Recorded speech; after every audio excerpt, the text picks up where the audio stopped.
ಸ್ನೇಹಿತರೆ ನಮಸ್ಕಾರ. ಎಲ್ಲೋ ಹುಟ್ಟಿ ಎಲ್ಲೋ ಬೆಳೆದು ಎಲ್ಲಿಂದನೂ ಬಂದು ಎಲ್ಲ ಕಡೆ ಎಲ್ಲ ಜಾಗಗಳಲ್ಲಿ ಹೆಮ್ಮರವಾಗಿ ಬೆಳೆದು ಪ್ರತಿಯೊಬ್ಬರ ಮನಸ್ಸಿನಲ್ಲಿ ಬೇರುಗಳನ್ನು ಬಿಟ್ಕೊಂಡು ಕಿತ್ತೆಸೆಯೋದಕ್ಕೆ ಆಗದೆ ಶಾಶ್ವತವಾಗಿ ಉಳಿದೋಗಿರೋ ನಮ್ಮ ಶತ್ರುಗಳ ಆಯುಧ ಯಾವುದು ಗೊತ್ತಾ? ಇಂಗ್ಲಿಷ್ ಭಾಷೆ. ಹೌದು, ಈ ಇಂಗ್ಲಿಷ್ ಭಾಷೆ ಅನ್ನೋದು ಈ ಭೂಮಿ ಮೇಲೆ ಯಾವಾಗ ಬಂತು ಏನೋ ಗೊತ್ತಿಲ್ಲ, ಗೂಟ ಹೊಡ್ಕೊಂಡು ಶಾಶ್ವತವಾಗಿ ಹಂಗೇ ಉಳಿದೋಗಿದೆ. ಎಷ್ಟೋ ವರ್ಷಗಳ ಕಾಲ ಬ್ರಿಟಿಷರು ನಮ್ಮನ್ನು ಆಳಿದ್ರು, ನಾಯಿಗಳಂತೆ ನೋಡಿದ್ರು, ಸಿಕ್ಕಾಪಟ್ಟೆ ಹಿಂಸೆ ಕೊಟ್ಟರು, ಭಯಂಕರವಾದ ಶಿಕ್ಷೆಗಳನ್ನು ಕೊಟ್ಟರು, ಅವ್ರಿಗೆ ಇಷ್ಟ ಬಂದ ರೀತಿಯಲ್ಲಿ ನಮ್ಮನ್ನ ಆಡಿಸಿದ್ರು. ಎಷ್ಟು ಕಷ್ಟ ಕೊಟ್ಟರು, ಯಾವುದೇ ರೀತಿಯ ಹಿಂಸೆ ಕೊಟ್ಟರು, ನಾನಾ ಬಗೆಯ ಶಿಕ್ಷೆಗಳನ್ನು ಕೊಟ್ಟರು ಸಹ ಅವುಗಳೆಲ್ಲ ನುಂಗಿಕೊಂಡು ಕೆಲವು ನಿಸ್ವಾರ್ಥ ಸ್ವಾತಂತ್ರ್ಯ ಹೋರಾಟಗಾರರು ಕಷ್ಟಪಟ್ಟು ಹೋರಾಡಿ ಪ್ರಾಣ ತ್ಯಾಗ ಮಾಡಿ ನಮ್ಮ ದೇಶಕ್ಕೆ ಸ್ವಾತಂತ್ರ್ಯವನ್ನು ತಂದುಕೊಟ್ರು. ಬ್ರಿಟಿಷರಿಂದ ನಮಗೆ ಸ್ವಾತಂತ್ರ್ಯ ಏನೋ ಸಿಕ್ತು, ನಮ್ಮ ದೇಶನ ಬಿಟ್ಟು ಅವ್ರ ದೇಶಕ್ಕೆ ಹೋಗ್ಬಿಟ್ರು. ಆದರೆ ಅವ್ರು ಹೋಗ್ಬೇಕಾದ್ರೆ ಅವರ ಇಂಗ್ಲಿಷ್ ಭಾಷೆ ಅನ್ನೋ ಒಂದು ವೈರಸ್ ಅನ್ನ ನಮ್ಗೆ ಅಂಟಿಸ್ಬಿಟ್ಟು ಹೋಗ್ಬಿಟ್ರು. ಪ್ರತಿಯೊಬ್ಬರ ಮನಸ್ಸಿನಲ್ಲೂ ಆ ಇಂಗ್ಲಿಷ್ ಭಾಷೆ ಅನ್ನೋದು ಬಂದು ಸೇರ್ಕೊಂಡು ಪರ್ಮನೆಂಟ್ ಆಗಿ ಸೆಟ್ಲ್ ಆಗಿಬಿಡ್ತು. ಅದರ ಪರಿಣಾಮ ಏನಾಯ್ತಂದ್ರೆ ಕನ್ನಡ ಭಾಷೆ ಕೆಳಗಿಳಿಸಿ ಇಂಗ್ಲಿಷ್ ಭಾಷೆ ಅನ್ನೋದು ಮೇಲ್ಗಡೆ ಉತ್ತುಂಗದ ಶಿಖರದಲ್ಲಿ ಮೆರಿತಾ ಇದೆ. ಕನ್ನಡ ಭಾಷೆ ಅನ್ನೋದು ಮನೆಗಳಲ್ಲಿ, ಸ್ಕೂಲ್ಗಳಲ್ಲಿ ಆಗಾಗ ಕನ್ನಡ ಭಾಷೆಗೆ ಸಂಬಂಧಿಸಿದ ಕೆಲವು ಕಾರ್ಯಕ್ರಮಗಳಲ್ಲಿ, ಸಮಾವೇಶಗಳಲ್ಲಿ ಮಾತ್ರ ಕನ್ನಡ ಕಾಣುತ್ತೆ. ಕನ್ನಡ ಅನ್ನೋದು ಕೇವಲ ಒಂದು ಭಾಷೆಯಷ್ಟೇ ನೋಡ್ತಾರೆ. ಮಾತನಾಡೋದಕ್ಕೆ ಮಾತ್ರ ನಾಯಕ, ಕೆಲಸದ ವಿಷಯಕ್ಕೆ ಬಂದ್ರೆ ಸೇವಕ. ವ್ಯಾವಹಾರಿಕವಾಗಿ ನೋಡಿದ್ರೆ ಇಂಗ್ಲಿಷ್ಗೆ ನಾಯಕನ ಸ್ಥಾನ ಸಿಕ್ಕಿದೆ, ದ ಕಿಂಗ್. ಅದೇ ವಿಷಯದಲ್ಲಿ ಕನ್ನಡಗೆ ಸೇವಕನ ಸ್ಥಾನ ಸಿಕ್ಕಿದೆ, ಸರ್ವೆಂಟ್. ಎಲ್ಲೇ ಹೋಗಿ ಯಾರನ್ನಾದ್ರೂ ನೋಡಿ, ಯಾವ ಕೆಲಸದಲ್ಲಾದ್ರೂ ನೋಡಿ, ಇಂಗ್ಲಿಷ್ ಬರೋನು team leader, manager, assistant manager, MD ಈ ರೀತಿ ಉನ್ನತ ಸ್ಥಾನದಲ್ಲಿ ಇರ್ತಾರೆ.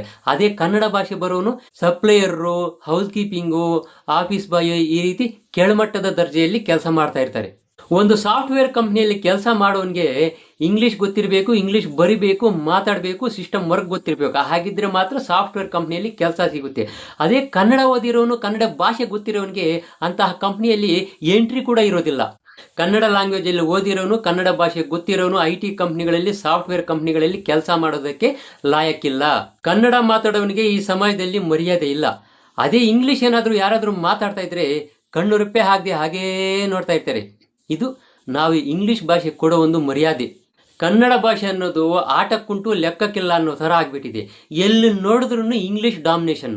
ಬ್ರಿಟಿಷರನ್ ಕಂಡ್ರೆ ಯಾರಿಗೂ ಆಗೋದಿಲ್ಲ. ಯಾಕಂದ್ರೆ ಅವ್ರು ನಮಗೆ ಕೊಟ್ಟಿರೋ ಒಂದು ಹಿಂಸೆನ ನೆನೆಸ್ಕೊಂಡ್ರೆ ಅವ್ರನ್ನ ಸಾಯಿಸ್ಬಿಡ್ಬೇಕು ಅನ್ನೋ ರೀತಿಯಲ್ಲಿ ಕೋಪ ಬರುತ್ತೆ.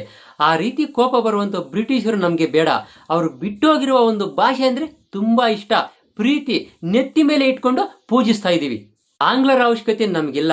ಅವ್ರು ಇದ್ರೂ ನಾವು ಬದುಕ್ತೀವಿ ಅನ್ನೋದು ಎಲ್ರಿಗೂ ಗೊತ್ತು. ಆದ್ರೆ ಅವ್ರು ಬಿಟ್ಟೋಗಿರೋ ಒಂದು ಇಂಗ್ಲಿಷ್ ಭಾಷೆ ಏನಾದ್ರೂ ಇಲ್ಲ ಅಂದ್ರೆ ನಾವು ಬದುಕೋದಕ್ಕೆ ತುಂಬಾ ಕಷ್ಟ ಆಗುತ್ತೆ. ಬೇಕಾದ್ರೆ ಟ್ರೈ ಮಾಡಿ ನೋಡಿ. ಬೆಳಗ್ಗೆ ನಿದ್ದೆ ಏಳೋದ್ರಿಂದ ಹಿಡಿದು ರಾತ್ರಿ ಮಲಗೋವರೆಗೂ ಒಂದು ಇಂಗ್ಲಿಷ್ ಪದನ ಬಳಸದೆ ಕೇವಲ ಕನ್ನಡ ಪದಗಳನ್ನ ಬಳಸ್ಕೊಂಡು ಒಬ್ಬ ವ್ಯಕ್ತಿ ದಿನ ಪೂರ್ತಿ ಇರಕ್ಕೆ ಸಾಧ್ಯ ಆಗುತ್ತಾ? ಖಂಡಿತ ಆಗಲ್ಲ. ಯಾಕಂದ್ರೆ ಗಾಡಿಗೆ ಪೆಟ್ರೋಲ್ ಎಷ್ಟು ಮುಖ್ಯನೋ, ಬಾಡಿಗೆ ರಕ್ತ ಎಷ್ಟು ಮುಖ್ಯನೋ, ಮನುಷ್ಯ ಉಸಿರಾಡೋದಕ್ಕೆ ಗಾಳಿ ಎಷ್ಟು ಮುಖ್ಯನೋ, ಅದೇ ರೀತಿ ಇಂಗ್ಲಿಷ್ ಕೂಡ ಅಷ್ಟು ಮುಖ್ಯ ಆಗ್ಬಿಟ್ಟಿದೆ. ಇಂಗ್ಲಿಷ್ ಭಾಷೆ ಮಾತನಾಡಕ್ಕೆ ಬರದೇ ಇರೋರು ಕೂಡ ಅವ್ರಿಗೆ ಗೊತ್ತಿಲ್ದಂಗೆ ಕೆಲವು ಇಂಗ್ಲಿಷ್ ಪದಗಳನ್ನ ಮಾತಾಡ್ತಾ ಇರ್ತಾರೆ. ಯಾವ ರೀತಿ ಅಂದ್ರೆ ಪ್ರತಿದಿನ ನಾವು ನಿದ್ದೆ ಏಳೋದ್ರಿಂದ ಹಿಡಿದು ರಾತ್ರಿ ಮಲಗೋವರೆಗೂ ನಾವು ಉಪಯೋಗಿಸುವಂತ ವಸ್ತುಗಳಾಗಿರ್ಬೋದು, ನೋಡುವಂತ ವಸ್ತುಗಳಾಗಿರ್ಬೋದು, ಹೋಗುವಂತ ಸ್ಥಳಗಳಾಗಿರ್ಬೋದು, ಭೇಟಿಯಾಗುವಂತ ವ್ಯಕ್ತಿಗಳಾಗಿರ್ಬೋದು, ಎಲ್ಲರ ಮಧ್ಯೆ ಸರ್ವೇ ಸಾಮಾನ್ಯವಾಗಿ ಇಂಗ್ಲಿಷ್ ಪದ ಅನ್ನೋದು ಬಳಕೆ ಆಗ್ತಾನೇ ಇರುತ್ತೆ. TV, stabiliser, remote, fan, mixie, wet grinder, washing machine, fridge, ಪ್ರತಿಯೊಂದು ಎಲೆಕ್ಟ್ರಿಕಲ್ ಐಟಮ್ನಲ್ಲಿ ಕೂಡ ಇಂಗ್ಲಿಷ್ ಹೆಸರಿರುತ್ತೆ. ನಾವು ಹಾಕೊಳ್ಳುವಂತಹ ಬಟ್ಟೆ ಕೂಡ pant, shirt, dryer, coat, suit, boot, slipper, shampoo, soap, liquid, tablet, tonic, doctor, lawyer, engineer, ಪ್ರತಿಯೊಂದು ಇಂಗ್ಲಿಷ್ ಪದಾನೆ. ಈಗಲೂ ಸಹ ಎಷ್ಟೋ ಜನರಿಗೆ ನನ್ನನ್ನು ಸೇರಿಸಿ ಕೆಲವು ಇಂಗ್ಲಿಷ್ ಪದಗಳಿಗೆ ಕನ್ನಡದಲ್ಲಿ ಅರ್ಥ ಗೊತ್ತಿಲ್ಲ.